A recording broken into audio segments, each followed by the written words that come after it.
यार रैंडम वाकया। अबे जल्दी बोल, कल सुबह पनवेल यार निकल। ऐसे ना एक दफा ना ऐसे मार्केट में जा रही थी, ठीक है। तो ना लड़के ने ऐसे ना कोई कमेंट पास किया, कसम से मैंने उसको वो गालियां की, मतलब मैं गालियां देती नहीं बट उसकी दफा मुझे गालियां आ गई।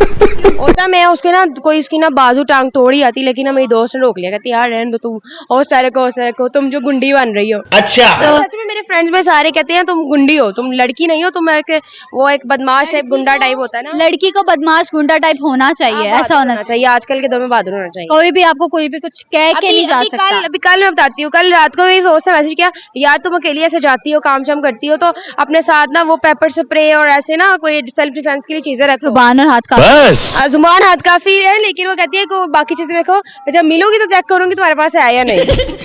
अच्छा, वो उसे चेक भी करना था, क्यों? क्या बोल रहा है ये? वो परवाह करती है ना मेरी, क्या करूं। बहुत ही बेस्ट फ्रेंड। हाँ बहुत ज्यादा, वो बहुत केयर करती है मेरी, एक्स्ट्रा वाली, बहनों वाली।